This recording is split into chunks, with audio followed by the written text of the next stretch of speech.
Olá, meus caros e minhas caras, sejam muito bem-vindos e bem-vindas a mais um evento do Simpro Cultura. Este espaço cultural, virtual e agora físico também, na rua Borges Lagoa, número 170, esse espaço cultural pensado pelo Sindicato de Professores e Professoras de São Paulo, que tem como missão justamente trazer à reflexão temas que são relevantes para o ensino e para um fomento de uma sociedade muito melhor. Este evento está sendo gravado, você não pode participar ao vivo, mas a gente vai ficar muito feliz se você deixar o seu comentário aí embaixo, aqui no canal do Simpro SP. Também já se inscreva no canal, deixe o seu joinha, ative as notificações, ajude-nos a fazer com que o Simpro Cultura cresça e apareça como um espaço democrático e inclusivo. Hoje nós estamos aqui para bater um papo justamente sobre esta efeméride, na verdade, histórica que nós temos, que é o bicentenário da independência do Brasil, que aconteceu no dia 7 de setembro, embora foi tentado aí um aparelhamento dessa data tão importante na nossa história, nós não podemos permitir que isto seja utilizado para fins maléficos e, por isso, trazemos aqui a reflexão de maneira séria. E para isso, para esse evento de hoje, Imagens da Independência, nós contamos com a participação de duas pessoas muito especiais, além, é claro, da nossa querida Adriana, nossa intérprete de Libras, que aqui está gentilmente fazendo com que este vídeo fique acessível para um público maior. Nossas convidadas de hoje são Valéria Conte, bacharel e licenciada em História pela USP, com especialização em gênero e diversidade na escola, claro, né? Pela Unifesp. A Valéria também é mestranda em Educação, História, Política e Sociedade pela PUC e é professora de História do Ensino Médio há 20 anos, formando cidadãos conscientes aí. Parabéns, Valéria, já nos falamos. E temos também a Michele Monteiro, que é curadora adjunta e pesquisadora de pós-doutorado do Museu do Ipiranga, o Museu de São Paulo, né, o Museu da Universidade de São Paulo, financiado pela FAPESP, essa pesquisa. Ela é bacharel e licenciada em História pela FEFELESH USP, mestre e doutora em História e Fundamentos da Arquitetura pela FAU USP, Faculdade de Arquitetura e Urbanismo, e realizou 2 estágios de pesquisa na Itália, na Università degli Studi Roma III, financiados pela FAPESP também, e desenvolve a pesquisa sobre representações visuais e construção de imaginários simbólicos com ênfase em pintura e monumentos públicos. Como vocês podem ver, então, nós temos aqui duas pessoas muito especiais para conversar conosco sobre esta efeméride. Então, eu já dou as boas-vindas, sejam muito bem-vindas, Valéria e Michele. Acho que está fechado o som da Michele, mas... Olá, obrigada pelo convite, é ótimo estar aqui com vocês. Que bom. Sejam muito bem-vindas. Então, a gente pode começar a nossa conversa de hoje, né? E nós temos uma apresentação aqui da Michele, depois a Valéria vai conversar um pouco também sobre a experiência em sala de aula em torno do bicentenário da independência e da própria representação da independência no imaginário, por meio de imagens, assim por diante, mas eu queria começar essa conversa até fazendo uma provocação, que é o que eu disse no começo, né? Quer dizer, parece que nós chegamos ao bicentenário da independência, tendo que, de alguma forma, aturar um certo aparelhamento dessa data, que é uma data histórica para nós, e que já causa-nos assim um certo desconforto, mas, ao mesmo tempo, também 200 anos depois, nós hoje estamos passando por um processo que visa justamente a desmistificar um certo heroísmo que houve na época e que foi representado ao longo desses últimos anos, né? Quer dizer, dos últimos 200 anos. Não é algo, talvez, que em 1922, no ano do centenário, que também é o ano da Semana de Arte, não parece ser um problema que existia àquela época, né? Quer dizer, a gente vê as comemorações foram muito mais no sentido de reforçar essa imagem mítica que nós aprendemos na escola. Eu, por exemplo, a minha geração aprendeu na escola e acho que vocês também viram muito disso. Queria começar por aí, perguntando para vocês, 200 anos depois, como é que a gente pode ler esse episódio da nossa história? Quem quiser. Quer começar, Michele? Bom, eu vou, então, pensar assim, na tua pergunta, penso que 200 anos, né, como efeméride, como marca, é para a gente uma oportunidade.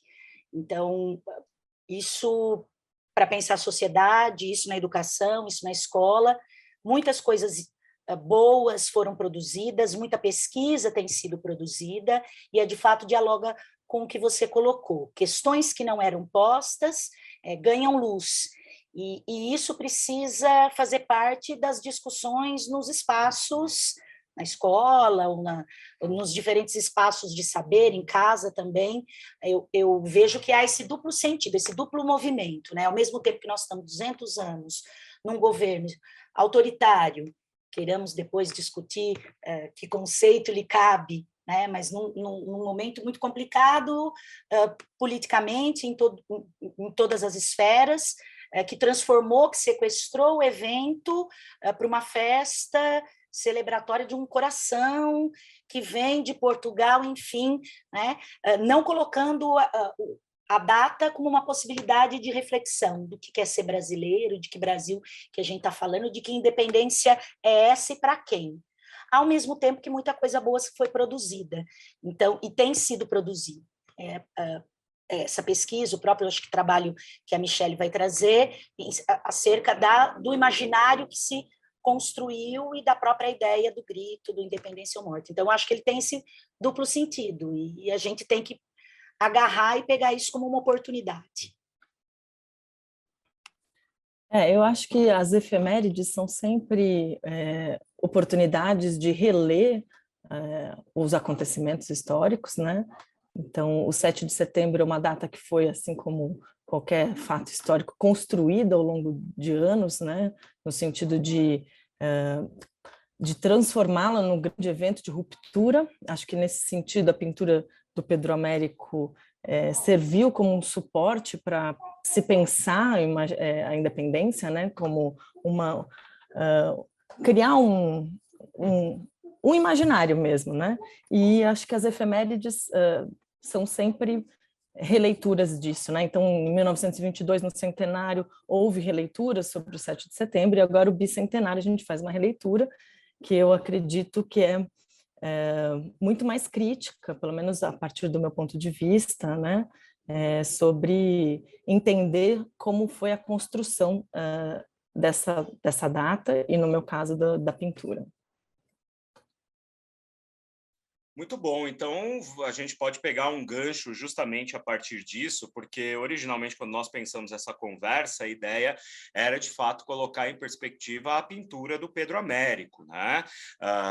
Enfim, e inclusive como essa imagem construída pela pintura do Pedro Américo, ela se perpetuou nos livros de história, no imaginário popular e no cinema. Eu, como pesquisador da área de história do cinema brasileiro, sempre que passo por Independência ou Morte, filme do Carlos Coimbra, né, de 1972, um filme feito assim, talhado, né, para reforçar essa mítica toda ali no Sesc Centenário da Independência em 1972, sempre me pergunto, né, o quão potente é essa figura do Pedro Américo, não como pintor em si, porque pouca gente sabe que o quadro é do Pedro Américo, mas se bate o olho na imagem, já logo faz a associação com a imagem que nós estamos acostumados a ver desde quando a gente vai para a escola.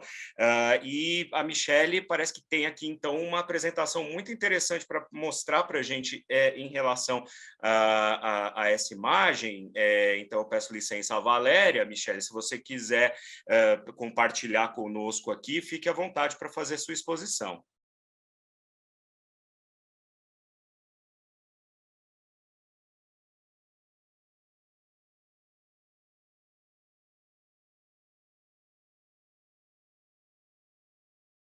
Precisa abrir aqui. Pronto, agora acho que me escutam bem, conseguem ver? Sim, sim. Então, eu acho, bom, eu pesquiso essa pintura, né, eu estou vinculada ao Museu do Ipiranga, né, e para a renovação do museu, que foi reaberto agora em 7 de setembro, a gente reformulou todas as exposições do museu, e um grande desafio era como encarar essa pintura, uma pintura que faz parte do imaginário das pessoas, né, uma pintura que está muito presente na cabeça das pessoas quando se fala em 7 de setembro. Então, como renovar o tratamento curatorial a partir das novas perspectivas do que a gente entende que um museu histórico deve fazer. Que não é mais celebrar o 7 de setembro ou a narrativa, mas a partir desses documentos, dessa pintura, que é um documento do século XIX, do fim do século XIX, pensar sobre a construção desse imaginário, como as representações criam imaginários. Então, a minha pesquisa foi uma pesquisa que resolveu entender como é que essa obra foi concebida, para deixar de ser uma pintura pensada como um duplo do real, né? Como se fosse um resgate do passado, porque isso é impossível, mas entender exatamente como é que ela foi construída e muito pensada por esse artista, né? Então, eu vou falar muito rapidamente aqui sobre a trajetória dessa pintura, porque a gente, no Museu do Ipiranga, a gente entende que um dos meios da gente propor novas reflexões dos objetos que estão expostos é entender um pouco a sua biografia, né? Então, entender como essa obra foi, a trajetória dessa obra, né? Então, é importante entender que essa obra foi uma obra pensada para um edifício, né? Esse era um edifício construído a partir de 1885, e era um edifício construído para celebrar a independência, né? Então, é uma construção que vem como forma de marcar o lugar da independência, por isso que no início eu falei como essa intenção de transformar o 7 de setembro numa data era uma intenção antiga. Então, os políticos paulistas tinham esse interesse de marcar esse território e construir um grande edifício, né? Um edifício pensado para celebrar a independência. E o Pedro Américo, que era um artista já conhecido nesse momento, ele, sabendo da construção desse edifício, ele decide fazer a pintura, e se propõe a fazer essa pintura. Então, é uma pintura que foi proposta pelo artista, né? Isso é importante para a gente entender a importância da pintura para o próprio artista. E ele consegue essa encomenda, uma encomenda proposta por ele, mas que é uma encomenda. Então, é importante a gente pensar que essa é uma pintura que é resultado das aspirações do artista e também das expectativas dos encomendantes da obra, né, de quem contratou o artista para fazer essa pintura. Essa pintura foi uma pintura pensada para esse espaço também, que é esse espaço de celebração da independência.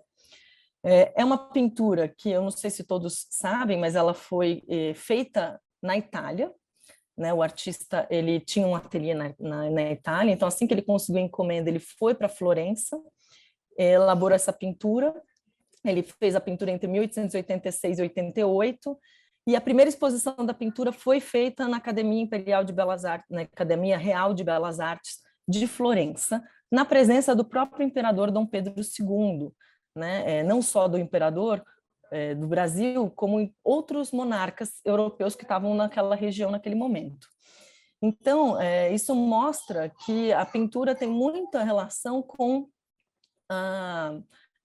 essa homenagem que o artista vai fazer ao Império Brasileiro, que é quem, né, esse período é um período imperial, e como eu vou tentar mostrar aqui rapidamente, a pintura é uma forma de homenagear o pai do imperador, do segundo imperador. Então, ele foi feito nesse ambiente, um ambiente vinculado as artes, e isso fica muito, muito importante para o artista, porque, como eu vou tentar mostrar aqui, essa é uma pintura que está em extremo diálogo com outras pinturas europeias. É por isso, inclusive, que eu acredito que ele fez essa pintura na Itália. Afinal de contas, é uma pintura enorme e que tem grandes dificuldades de transporte, ainda mais no século XIX.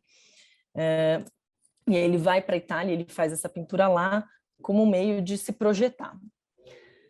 E aqui é o espaço que ela passou a ocupar a partir de 1895, porque quando o prédio, aquele prédio que eu mostrei inicialmente, ele foi pensado para ser esse edifício celebrativo, mas houve a proclamação da República e ele ainda não tinha sido concluído. Então, a função dele precisou ser ajustada, né, porque era um prédio para celebrar o Império, e como celebrar o Império no início da República, então decidem transformá-lo em museu. Né? E aí que vai ser inaugurado, o museu é concebido em 1893, e a partir de 1895, no dia 7 de setembro, ele é inaugurado. E aí essa pintura está, desde então, nesse espaço. Né? Essa é uma foto de antes da reforma, agora do bicentenário. Aqui é a pintura, e eu vou tentar mostrar um pouco, então, dessas relações que ela estabelece com outras pinturas europeias, né? Como o artista está dialogando com outros pintores. Né? Essa era uma prática muito comum desse período, esse diálogo e essas citações que a gente chama, né? Usar um modelo era uma forma do artista mostrar que ele tinha erudição, que ele conhecia o repertório artístico europeu, né? Então, ele vai criar essa pintura, que é uma pintura, como eu falei para vocês, que é uma homenagem ao imperador. Então, ele está no centro da tela, ele é seguido da sua comitiva, que comemora o ato que está concentrado nas mãos do imperador, do príncipe regente, futuro imperador, que está proclamando a independência. A gente tem um segundo grupo, que são os grupos dos guardas de honra, que comemoram essa proclamação da independência, mostrando que era um evento inesperado, né? Então, eles estão montando ainda nos cavalos, tem essa grande movimentação da pintura, e num terceiro grupo, formado por figuras populares, que apenas assistem à cena, elas não participam da cena. Né? Então, essa é a mensagem que a obra passa, que o artista, né, procurou passar por meio dessa pintura. As relações que ele estabelece com outras pinturas, por exemplo, a gente pode citar essa obra, que era uma obra muito conhecida, do Ernest Meissonier, um artista francês, que fez essa pintura de Napoleão, e que ele vai elaborar um modo de agrupar os elementos do quadro de maneira muito semelhante. Né? Então, aqui eu trouxe os dois lado a lado para vocês observarem como é bastante semelhante. Além disso, eu peguei alguns exemplos, tem dezenas de exemplos, mas de como ele faz essas pequenas citações ao longo da pintura. Então, se a gente observar esse guarda de honra, que é um guarda que está arrancando os laços, né, que unem Portugal ao Brasil, como uma resposta ao imperador, que teria dito laços fora, e ele arranca esses laços, tem relação, por exemplo, com gravuras do ressurgimento italiano, né, do processo de unificação italiana. Então, a gente vê uma imagem do rei Vittorio Emanuele II numa posição muito parecida, né, principalmente o rei. Né. E aqui um outro exemplo também dessa produção artística italiana é o Giovanni Fattori, que, se a gente observar, a gente tem um cavaleiro que também está numa posição bastante semelhante. Né? O cavalo, principalmente, o modo como o cavalo está posicionado. Trouxe um outro exemplo, que é um pequeno detalhe do quadro, que é esse guarda subindo, montando o cavalo, que a gente também encontra no Fattori. Né? Então, esse diálogo que ele está estabelecendo aqui com essa personagem bem no canto, mas que traz uma ligação com outras pinturas. E, por fim, esse último personagem que eu trouxe aqui, que tem uma relação com as pinturas francesas. Na verdade, cada detalhe cada exemplo que eu estou indicando tem várias obras que eu poderia mencionar, e aqui eu selecionei só algumas, né? Essa é do Horace Vernet, um artista francês que representa o rei Luís Felipe saindo do Palácio de Versalhes, né? Uma obra que está no Palácio de Versalhes, que era um outro espaço que o Pedro Américo, por onde o Pedro Américo circulava, porque a França era uma referência, era onde ele tinha estudado. Então, eu estou apresentando tudo isso para mostrar um pouco de como é que esse quadro foi concebido, para a gente desnaturalizar, tentar deixar de entender a pintura como, como essa referência do passado, como se fosse um documento da independência. Ele não é um documento da independência, porque ela foi produzida 60 anos, mais de 60 anos depois, né?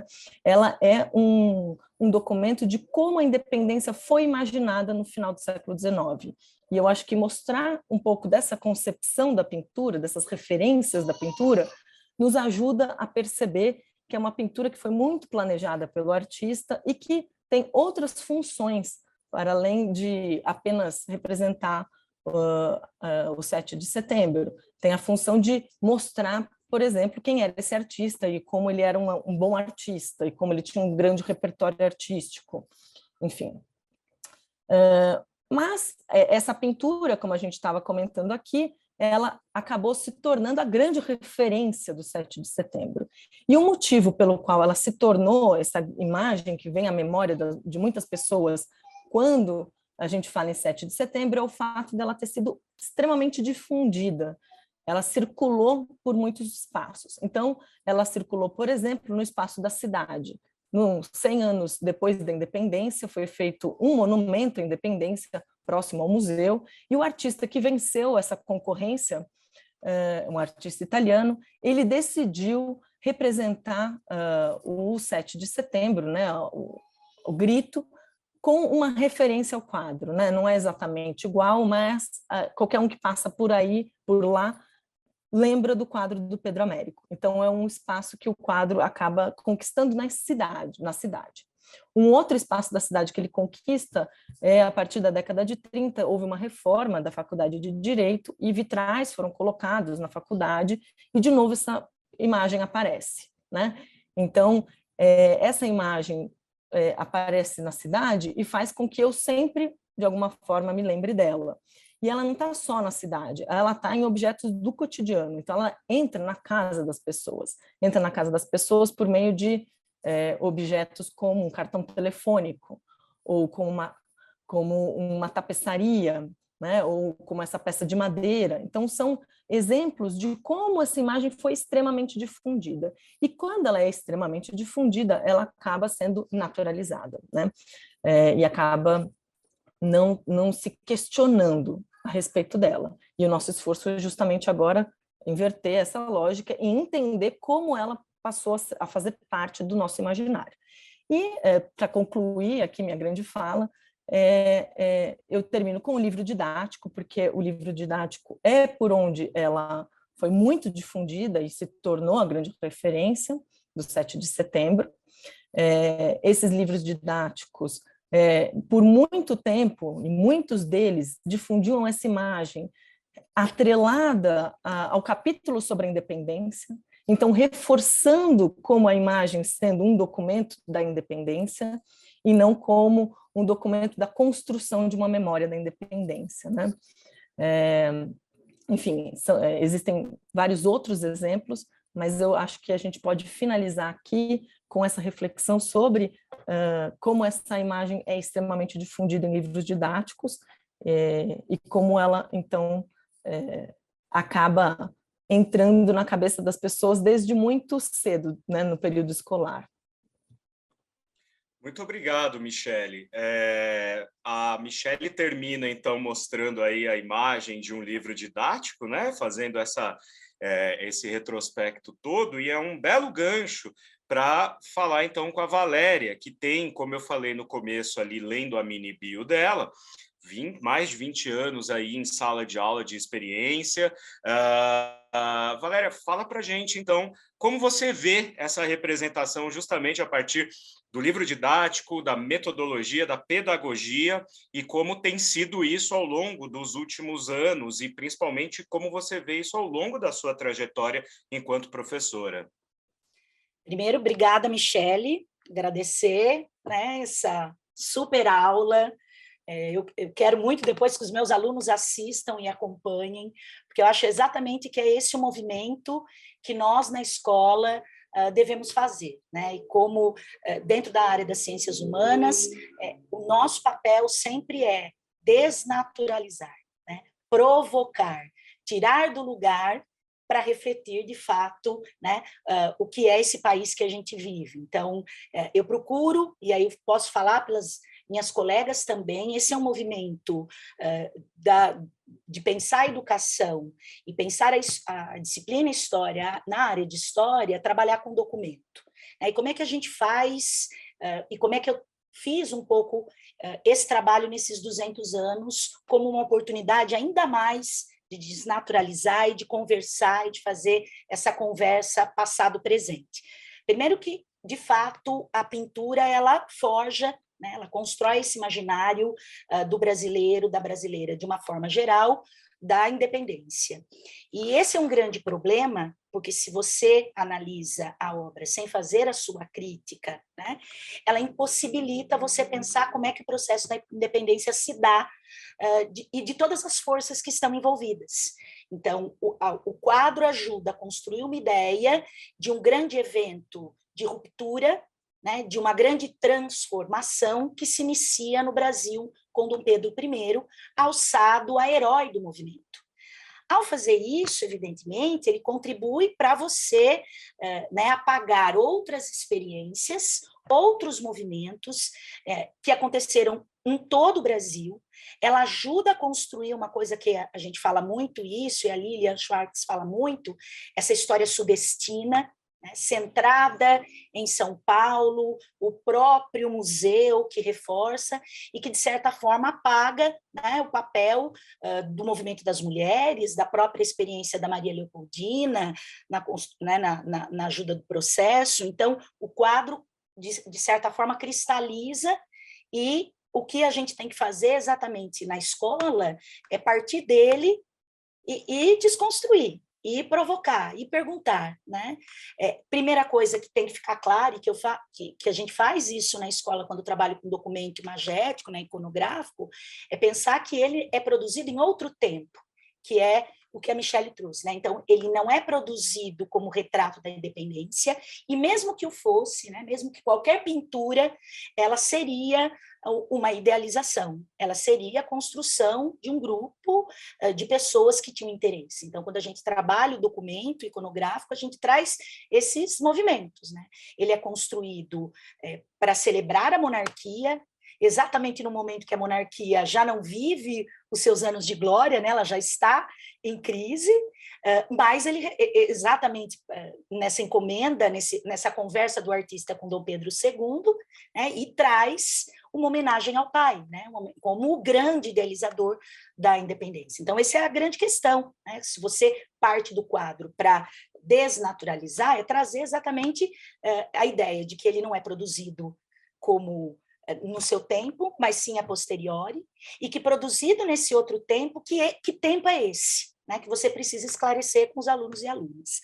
Então, os 200 anos, aí pensando no que eu fiz, eu acho que essa é uma conversa dentro do sindicato, e a gente está sempre falando com os nossos colegas, professores e professoras. Esse ano, 200 anos ali, vamos pegar, como a Michele falou, né, a efeméride, e vamos usar como uma oportunidade, né, de discutir como essa imagem, essa independência, de uma forma só celebratória, ela anula, invisibiliza outras formas de luta e outros tantos movimentos que aconteceram no Brasil, né?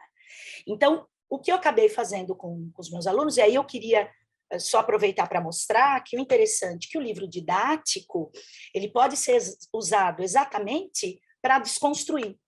O que a gente fazia há algumas décadas, e que infelizmente pode acontecer em alguns espaços, é o livro didático como a sua cartilha, né? E o livro didático, exatamente, ele é a construção e a reprodução de interesses múltiplos que precisam ser problematizados. A gente, no ensino médio, na escola que eu trabalho, vou falar que é o Santa Maria, a gente tem uma equipe de ciências humanas muito bacana, e nós não adotamos um livro didático. O que a gente adota desde o primeiro ano é uma coletânea da Lília e da Heloísa, que é Brasil, uma biografia, e ele aparece na aula exatamente para estimular o aprofundamento e a reflexão de uma série de eventos e processos que foram, ao longo do tempo, sacralizados nesse imaginário, né? Independência ou morte. Então, eu falo mesmo desse processo, ou a independência é vista dentro todo de um anedotário, e aí vamos entender por quê. Ah, não, Dom Pedro I estava com dor de barriga, Dom Pedro I, o Rio era assim, que também tem uma intencionalidade ao ser feito esse processo, esse anedotário da independência. Ou vamos pensar, então, que contexto é esse, que colônia é essa que rompe com Portugal, e, de fato, quem são esses brasileiros e brasileiras a partir de 1822, que é a independência. Então, quando a gente faz, o que eu propus, então, nesse processo?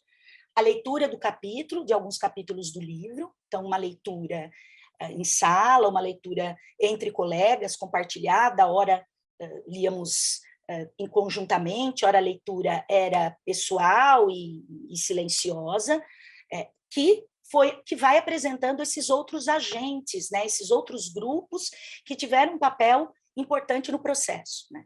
E que colônia era essa, que interesses esses, que se adiantam no processo em 22, muito mais para preservar seus interesses, né, do que para construir uma outra ideia de país, né, uma outra nação, até pela escolha da monarquia. Então, acho que isso também é um ponto importante para a gente partir, né? O Brasil, né, dentro da América Latina, essa é um pouco a ponte que a gente faz na escola, pensar o Brasil e a América Latina, nessa relação de termos só república e o Brasil ser a única monarquia. Então, é um processo conservador.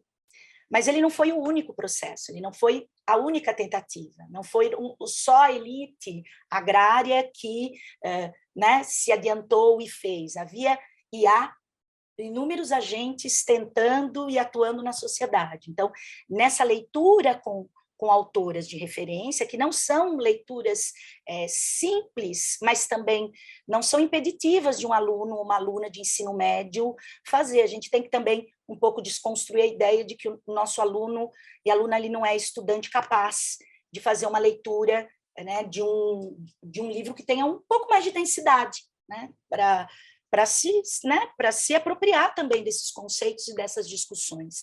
Então, eu acabei propondo a eles um trabalho que antecedia, né, o 7 de setembro. Então, ele deveria ser entregue bem antes, o que foi muito interessante, porque eu partia de duas perguntas centrais. O que a data possibilita? Então, cada grupo pensou, e foi muito bacana, o que a efeméride pode abrir como debate, como discussão, a quem, né, quem são os sujeitos de direitos nesse país, eram, né, ou estão incluídos, e como eles imaginariam que a independência seria comemorada pelo governo Bolsonaro. Então, para fazer a primeira pergunta, eles tinham uma leitura com material de referência, obras. Então, eles têm o livro, eles fizeram as leituras do processo, se depararam com esses agentes, essas forças que não são e não estão representadas no quadro, né, que forjou todo esse imaginário, e a outra era para que eles acompanhassem. Então, semanalmente, eles tinham ali um momento de discussão, de organização, para que preparassem e acompanhassem os eventos de festividade. Nesse processo, muitos grupos foram, e isso abriu possibilidade para eles conversarem sobre outras festas, e se depararam com 1922, com a obra que a Michelle trouxe. Então, que foi incrível, como foi em 1922, e principalmente como foram 150 anos no governo da ditadura civil-militar. Esse foi o mais legal, porque ao fazer esse processo de sondagem, de tomada de informação e de acompanhar diariamente o governo, eles tinham que propor. Vocês podem, era essa pergunta, a efeméride é uma oportunidade de quê? O que vocês proporiam? Né? Quem está fora, que agentes poderiam, né, ser convidados a pensar esse país? E aí envolvia, então, uma série de estudos, e a outra pergunta era de estar acompanhando e de entender um pouco mais, de uma forma sutil, não muito, que é esse governo, e como, né, ele sequestra o 7 de setembro para fazer campanha política.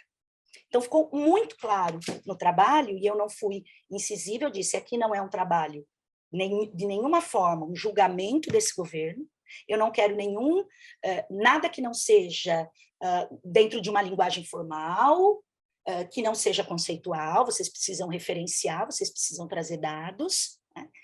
E essa webgrafia, a bibliografia precisa constar, isso é parte de todo a correção, mas como é que esse governo poderia e pensaria essa festa? Então, eles vinham a semana toda dizendo, olha, veio o coração, olha que absurdo, o coração foi recebido com honras de chefe de Estado, não sei, vai ser um desfile, mas ia ser Brasília, mas vai ser no Rio, por que no Rio de Janeiro? Então, eles foram coletando, e antes do 7 de setembro, eles tinham que me entregar, alguns dias antes. Então, majoritariamente, eles conseguiram fazer essa conexão, sem que em nenhum momento eu dissesse, este governo é assim, este governo age dessa forma. Eles encontraram uma conexão maior com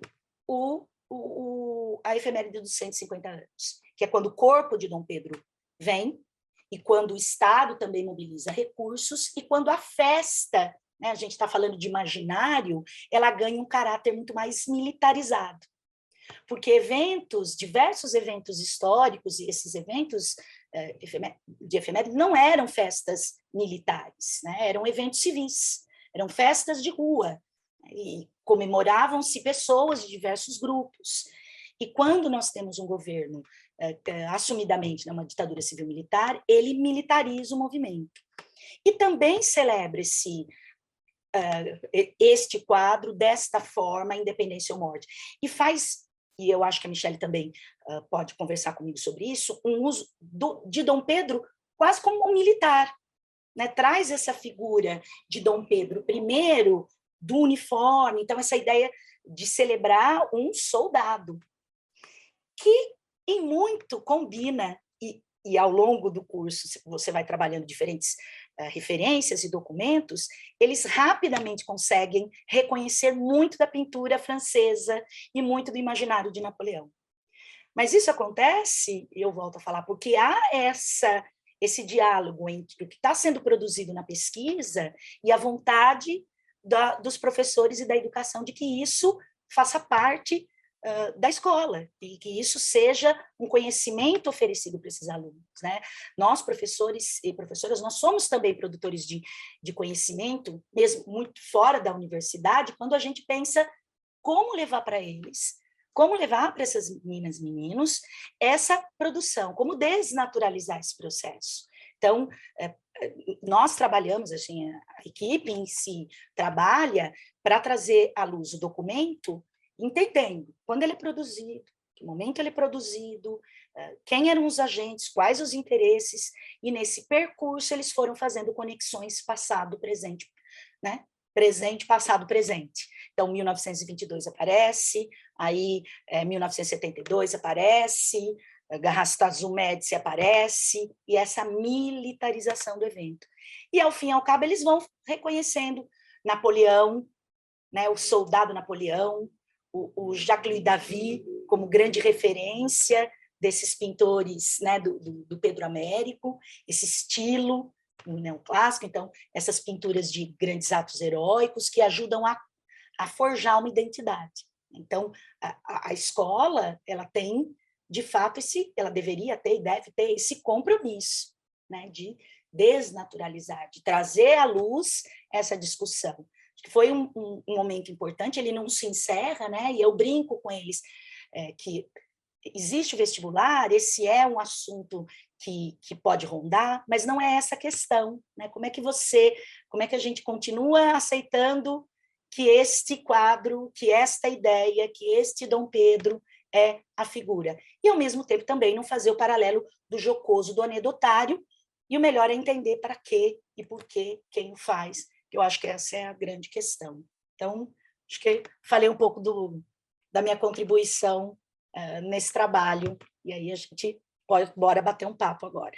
Que ótimo, obrigado, Valéria. Michele, quer comentar alguma coisa a respeito disso que a Valéria falou, das imagens arquetípicas, né, que estão presentes? Você já trouxe para a gente que a obra de Pedro Américo obedece a uma espécie de gramática da arte naquele momento, mas tem as figuras arquetípicas presentes também nos dois, né, que são aquelas figuras que a gente identifica justamente como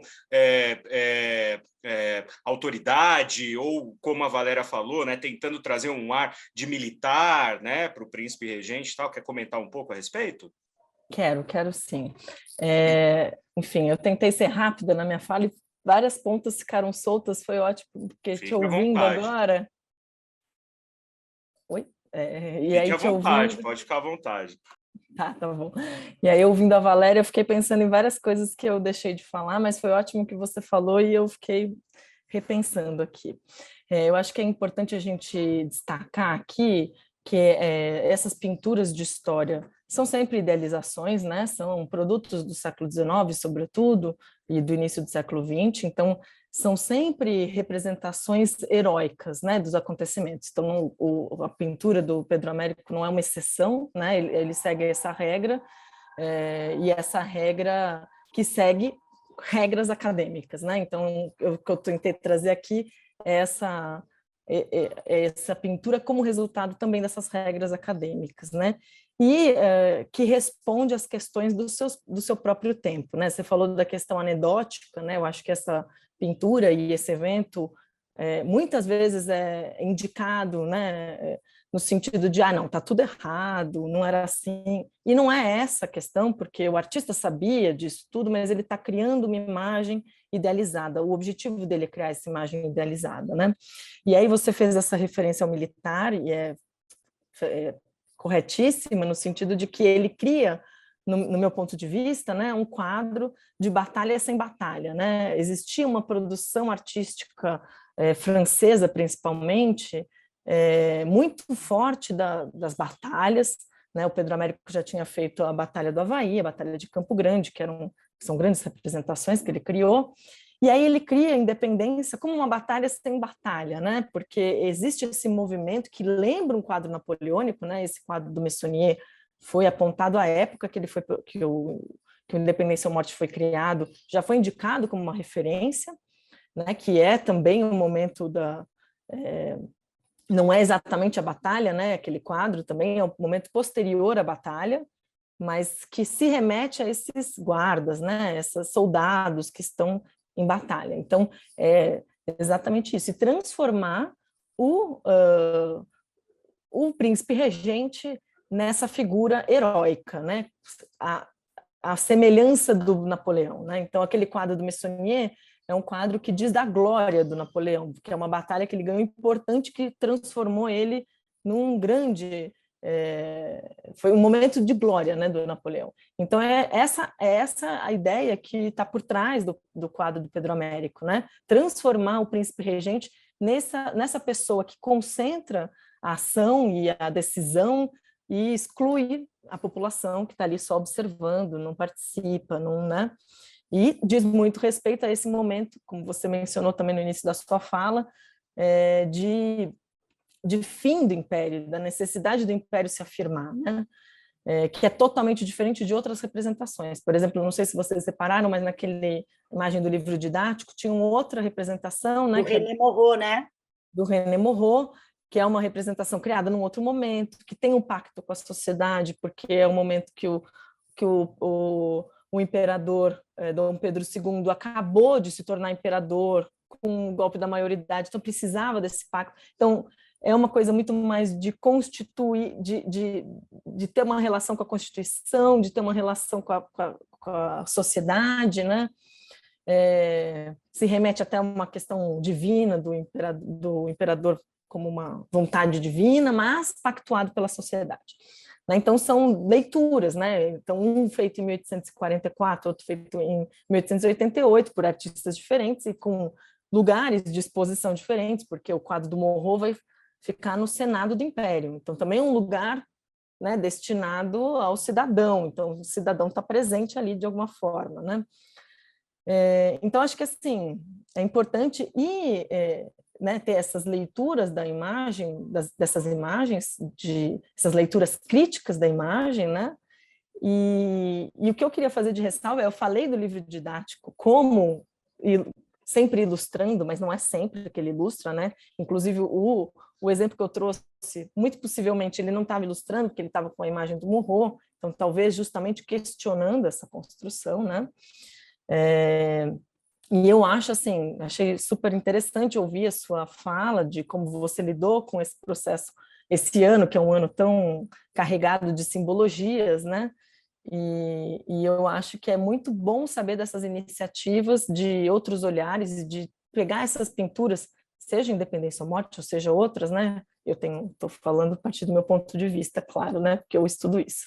Mas eu acho que é super legal quando os professores partem dessa leitura crítica, porque é isso, né? Acho que as imagens têm que sempre ser colocadas à prova, né?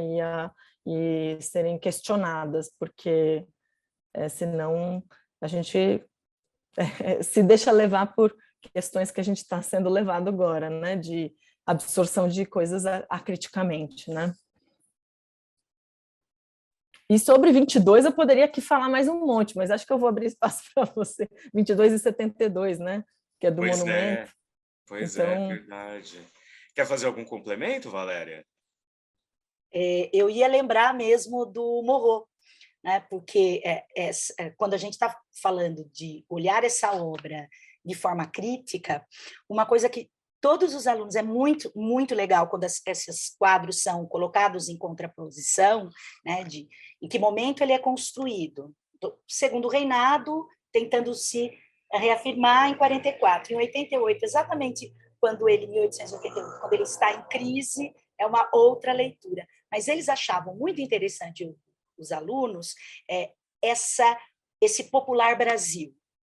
As figuras que circulam no quadro do Morro, que estão saudando ele, né, quase que uma representação divina, mas esse povo brasileiro que não tem nada de brasileiro. E como os alunos identificam, quando você traz se você tem esse compromisso com a desnaturalização, como eles riem, eles falam assim, mas olha isso. Aí um falava assim, mas parece uma jovem na Bavária. Só faltou o tamanquinho, só faltou uma cerveja, parece uma coisa da Alemanha. Então, essa ideia de que ali, exatamente na tentativa de construir um Dom Pedro mais popular, ele escorregou completamente esse popular tá em outro campo, né? Esse Brasil que não se reconhece. Acho que esse movimento de analisar a fonte, o documento criticamente, ele tem que estar ali exatamente na escola, com essa função mesmo. Porque, como você falou, Michele, perfeitamente, a gente está mergulhado em imagens, né? Mergulhado em construções, e eles acham que só agora é uma novidade que se construam fakes e se deturpem imagens.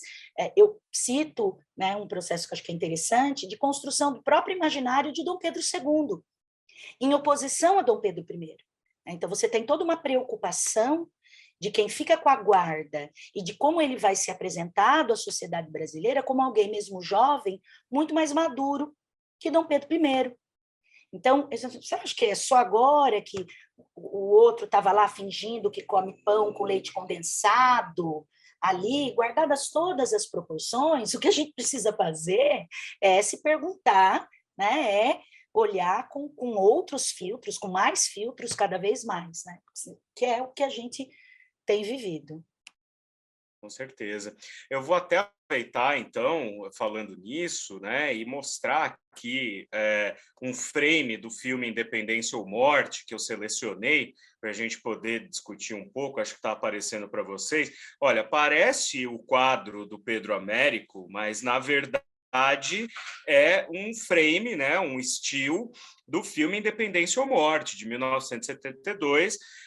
A gente consegue ver que o Carlos Coimbra, diretor do filme, ele teve essa preocupação de se espelhar no quadro do Pedro Américo, assim como nos anos 20, né, no filme de 1929, São Paulo, Sinfonia da Metrópole, também há uma reconstituição desta cena feita pelos dois diretores do filme, dois húngaros, né, o Adalberto Kemen e o Rudolf Lustig, reproduzindo essa imagem do grito. E eu chamo a atenção, inclusive, para a própria fotografia do filme, como tenta, de fato, emular, e não é só nesta cena, mas a própria paleta de cores do filme ela é muito próxima a esse estilo romântico idealizado da pintura europeia, né? O Osvaldo Massaini, que é o produtor do filme, teve uma preocupação em fazer algo que fosse de fato apresentado com pompa e circunstância na época, tanto que o filme foi exibido em Brasília para o General Médici, à época, né, presidente, que prometeu, assim, ter uma notinha de, acho que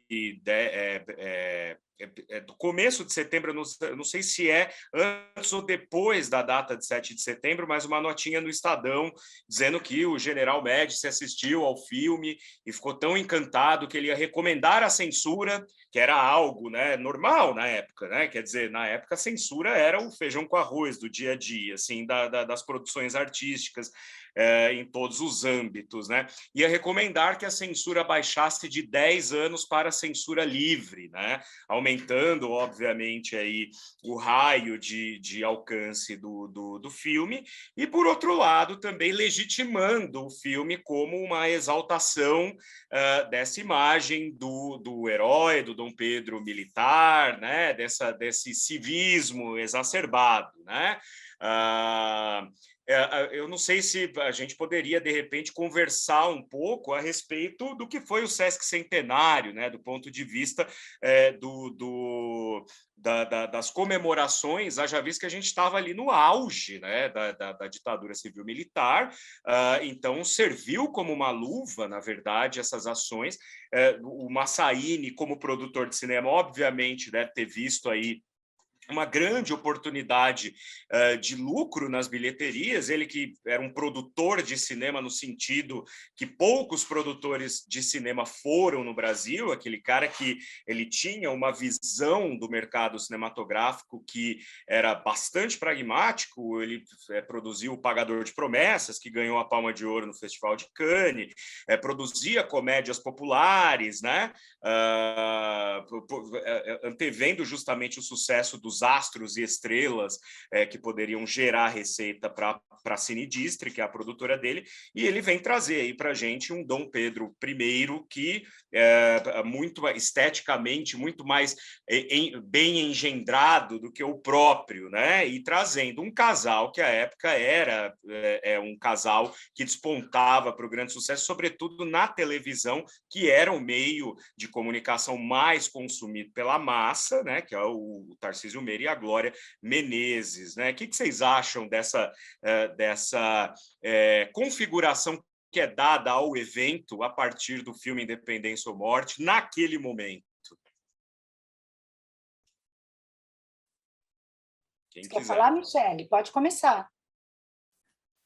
Bom, eu acho que esse filme é emblemático no sentido de trazer o Independência, dar movimento ao quadro do Pedro Américo, basicamente isso, né? Um tableau vivant, né? Esse filme tem outros, inclusive, mas é super emblemático mesmo, e isso que você disse é fundamental, de como é outro exemplo da circulação da pintura, né? Que agora chega na casa das pessoas pela televisão, que passava, e não foi só em 72, né? Passou em outros anos, era comum no 7 de setembro esse filme ser veiculado.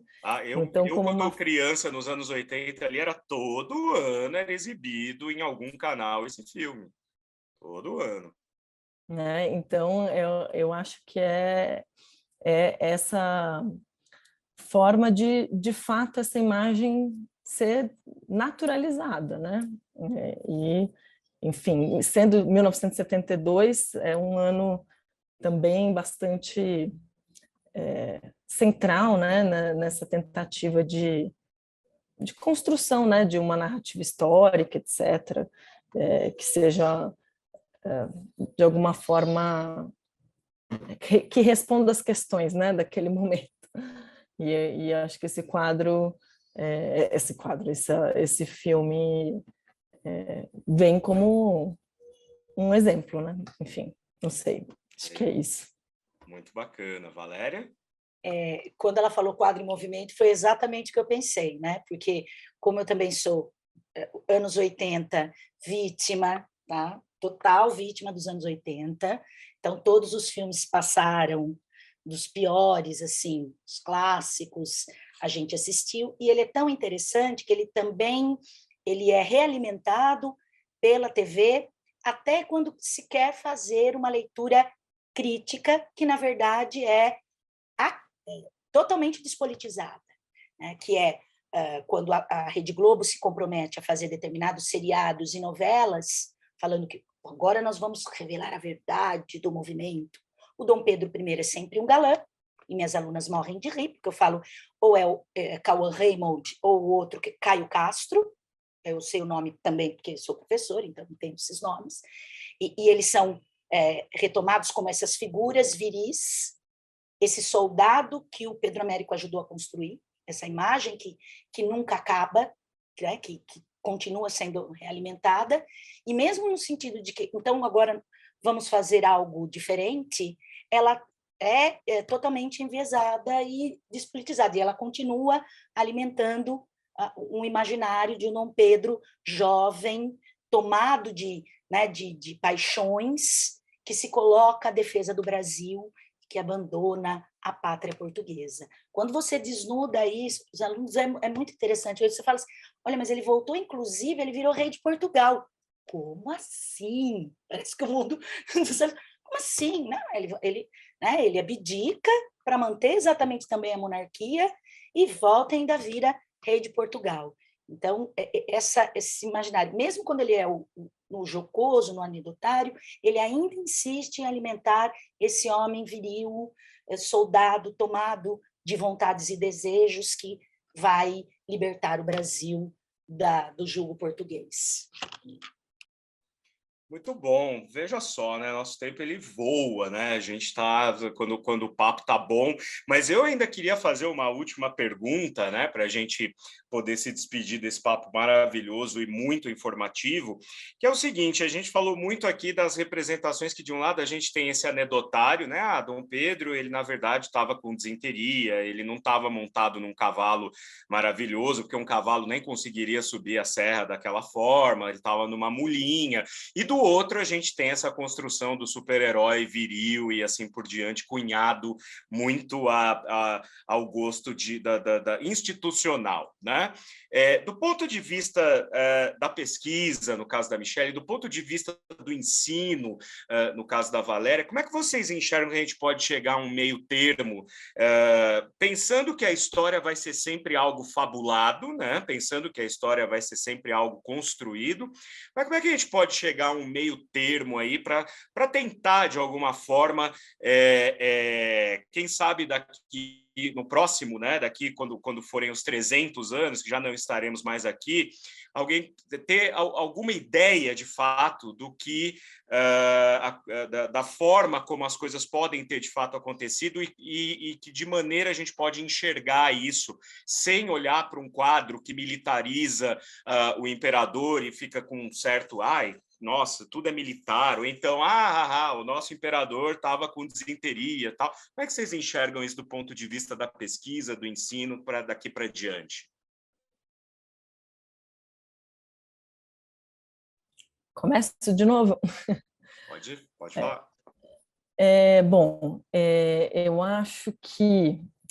Bom, eu falo, né, do lugar que eu trabalho, que é o Museu do Ipiranga, né? Eu acho que a gente já tem esse esforço hoje de não ser uma coisa idealizada, porque, né, como vocês comentaram na fala de vocês, O museu foi concebido como uma celebração de uma história paulista, né, de uma história que passa por eventos de São Paulo e que se quer representar toda a nação, e essa narrativa é uma narrativa que hoje em dia a gente tenta desconstruir, principalmente agora na reabertura do museu, desconstruir, não desconstruir, mas problematizar, acho que essa é a palavra, né? Colocar como um problema e colocá-la como respondendo às questões do seu tempo, né?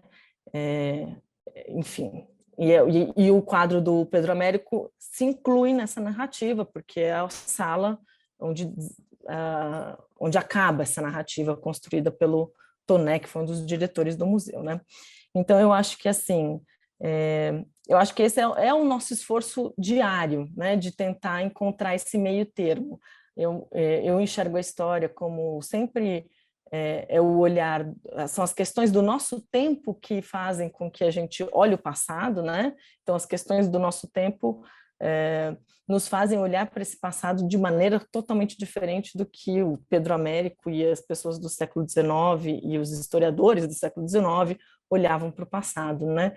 Então, eu acho que é esse o nosso esforço, de tomar a obra como um documento e problematizar essa memória que foi por tantos anos celebrada, mas sem cair no anedótico e mostrando exatamente como foi a construção dessa memória. Maravilhoso. Eu vou pegar o gancho, porque, Michele, a palavra problematizar para mim, é que eu anotei, que dá à luz, né? Eu penso como um historiador britânico importante, história é escolha, né? Então, quando a gente escolhe olhar esses movimentos de uma forma a não idealizá-la, é porque a gente está fazendo um diálogo do presente, do passado, voltando para o presente.